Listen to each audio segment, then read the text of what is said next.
Y ahí bueno, si hacemos el paralelo con las monedas, bueno, tradicionales, ¿no? El sol, el dólar, está pues el Banco Central de Reserva, ¿no? Que es el que Sí, administra la emisión y un poco controla el exacto. tipo de cambio y como que sí tiene cierto control sobre la moneda de un país, ¿no? En el caso de Exacto. Bitcoin, ¿eso cómo se da? O sea, ¿cómo Sí, funciona? eso nos da pie para hablar de lo que es un sistema descentralizado, ¿ya? Primero tendríamos que, acá hay tres conceptos que tenemos que barajar. El sistema central, y todos son, estamos hablando de informática, ya concretamente. Un sistema centralizado, que la mayoría de sistemas son centralizados, un sistema distribuido, ¿no? Y un sistema descentralizado. Entonces, en un sistema centralizado es la típica mainframe, la típica computadora, la típica empresa que tiene un solo servidor y que todo va a pasar por ahí, ¿no? De eso hay ejemplos en cantidad y la mayoría de sistemas computacionales cuando nacen son centralizados. Todo se concentra en una sola computadora o en un clúster de computadoras. Un sistema distribuido sí permite que ciertas operaciones se desarrollen en extremos, ¿no? No tiene muchos nodos, ¿no? Pero generalmente está gobernado por una sola organización o un gremio y de alguna manera siempre sus datos se reconcilian. En estos sistemas distribuidos, digamos, hay una presunción de buena voluntad, porque generalmente los sistemas distribuidos no son lo suficientemente sofisticados como para detectar fraude. Entonces, si alguno de los nodos está tratando de sacarle la vuelta al resto de nodos, probablemente lo va a lograr.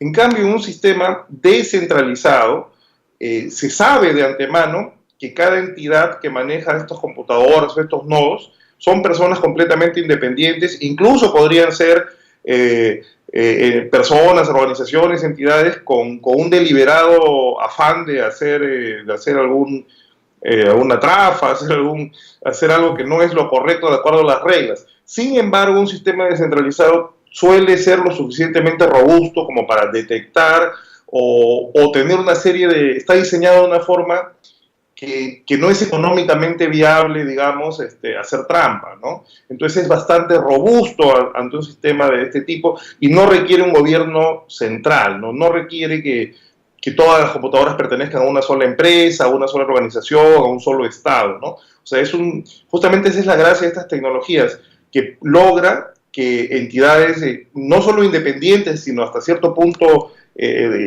antagónicas puedan ponerse de acuerdo mediante algoritmos. Ujú. Y bueno, antes, por ejemplo, en el dólar estaba como el patrón del oro, ¿no? Que había como que una representación en oro por cada dólar, digamos, ¿no? En el caso del Bitcoin sería como que ciclos de procesamiento, sería el equivalente entre la... No. ¿Cómo funciona eso? A ver, hablar de monedas y economía es un poco complicado, pero sí hay algunos conceptos claves que hay que decir. Ujú. Para comenzar, un trozo de papel, no como el dólar o el sol, no vale como papel, Claro, vale.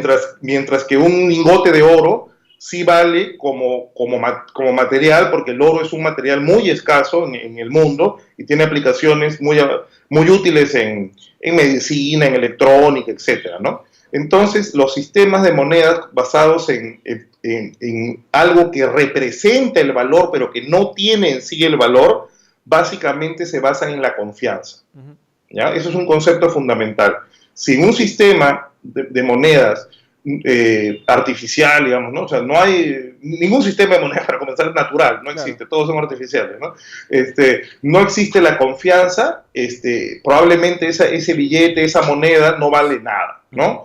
Es parecido como cuando primero hablemos, primero hablemos de bonos antes de hablar de billetes, digamos, ¿no? Digamos que un bono es como un papel de deuda, ¿no? Yo me comprometo a pagarle 1.000 soles a alguien de acá a un año. Entonces, si tú, por ejemplo, eres la persona que va a cobrar ese bono dentro de un año, pero tiene urgencia de la plata, tú podrías vendérselo a alguien más, probablemente a menos plata, no a 1.000, sino a 900, digamos, porque esa persona, tú quieres el cash ahora, y esa persona sí puede darse el lujo de esperar un año. Pero todo va a depender de qué tanta confianza o certeza tenga esa persona de cobrarlo, ¿no? Ujú. Porque si esa persona estuviera súper segura de que lo va a cobrar, de repente no solamente se lo logras vender a 900, sino hasta 990. Ujú. Pero si esa persona tuviera enormes dudas de que lo va a poder cobrar, de repente te dice, ¿sabes qué? Te doy 100 soles o te doy 10 soles, porque la probabilidad de que lo cobres realmente es muy baja, ¿no es cierto? Entonces, igual sucede con las economías. Si yo tengo soles, por ejemplo, hoy en día el Perú tiene una política macroeconómica bastante estable, es un país responsable en sus gastos, digamos, no gasta más de lo que ingresa o lo que tiene reservas, no se endeuda, tiene una política fiscal, digamos, bastante seria. Es un país donde eso origina de que haya poca inflación, es decir, que los precios no suban casi muy poco todos los años y que su dinero sea bastante estable. ¿Hace cuántos años que el sol está alrededor de 3.5 dólares, digamos, ¿no? Son más de 10 años o 12 años. Eso normalmente no pasa en otros países y sobre todo no pasaba en el Perú en los años 80, en el primer gobierno de Alan García, donde vivimos la hiperinflación, que era que la moneda no valía mucho menos y mucho menos cada vez. Entonces siempre todo se basa en la confianza, porque si yo cambio mi plata a soles y hubiera mucha certeza de que, no sé, al fin del gobierno actual, el gobierno va a haber hecho una política desastrosa, que la inflación va a estar por el cielo y que ese dólar y que el tipo de cambio, digamos, fuera mucho más alto, eso originaría que por oferta y demanda el precio del sol se baje, ¿no? Es básicamente eso lo que sucede, pero como papelito no vale nada, entonces todo se basa en la confianza. Lo mismo sucede con Bitcoin. Hoy en día tú tienes estos Bitcoins que no son monedas físicas, no son archivos en tu computadora, no es como una especie de llave digital y eso es un Bitcoin, no. La cantidad de Bitcoins que tengo yo es la suma, es el saldo que tiene mi cuenta, digamos, de un montón de registros que son transacciones, ¿no? Entonces, eso yo puedo ir a una casa de cambios especializada en Bitcoin, que generalmente son páginas web, y lo puedo cambiar a dólares o a otras criptomonedas, porque Bitcoin es la más popular, pero hay otras más, ¿no? Entonces, también se basa en la creencia en que si yo tengo dólares y compro Bitcoin, eso económicamente va a hacer sentido. Y de momento hace mucho sentido. Yo me arrepiento...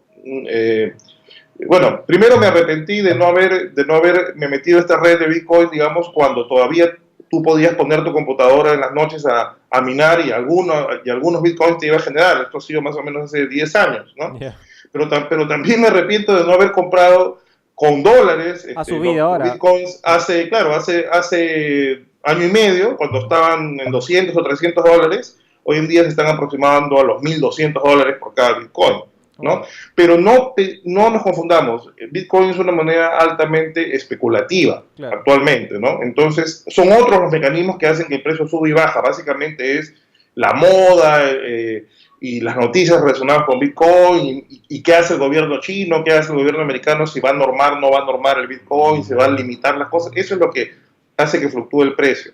Pero el verdadero valor como invención que tiene Bitcoin, que es la aplicación del blockchain al dinero, justamente es de tener un sistema monetario descentralizado que no dependa del Banco Mundial de ningún país del mundo, ¿no? Eso lo hace bien interesante. Eso también lo ha hecho atractivo a operaciones, digamos, delincuenciales, ¿no? A gente que no sé, que... ¿No se puede traquear, por así decirlo, el origen de la plata o como para que...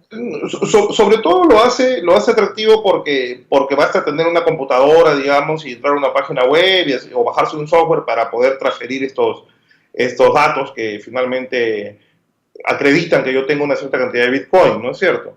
Pero básicamente porque la mayoría de países, digamos, no están normando este tipo de cosas y porque se pueden cambiar a dólares o adquirir bienes incluso con Bitcoin. No tanto porque se pueda trazar, porque curiosamente en el caso de Bitcoin todas las transacciones son públicas y se puede trazar exactamente de qué cuenta a qué cuenta vino. Lo que no es público es qué persona es dueña de qué cuenta. Y eso le da un cierto nivel de anonimato, digamos, ¿no? Pero sí se sabe que exactamente en cualquier punto del tiempo cuánto saldo tiene una cuenta. ¿Y ahorita cuál es? ¿En Perú está normado el Bitcoin, en Latinoamérica en general? ¿Cuál es como el estado de la región? Todavía es bastante preliminar. Curiosamente, la mayoría de países, y me parece que el Perú está en ese tipo de de Estado todavía, más considera Bitcoin algo como un commodity, más parecido justamente a oro, digamos, o a no sé, pues, granos, ¿no? Maíz, ese tipo de cosas, que una moneda, ¿no? Que una moneda que pueda tener inflación, ese tipo de cosas.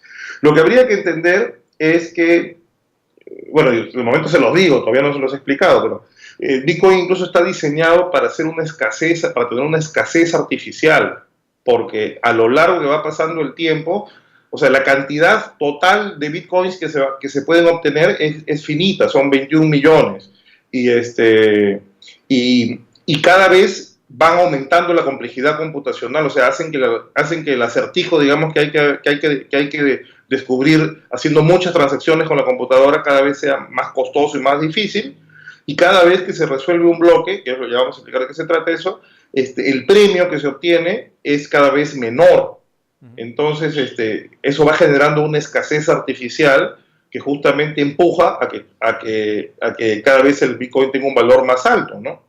Pero como les digo, como cualquier moneda se basa en la confianza. En el momento en que, no sé, digamos que los países del mundo, por ejemplo, prohibieran el uso de Bitcoin, que es poco probable, pero si lo hicieran, y fuera ilegal y te mandan a la cárcel si te ven haciendo transacciones con Bitcoin, probablemente el valor se iría al suelo, ¿no? Porque es algo que nadie va a querer tener, ¿no?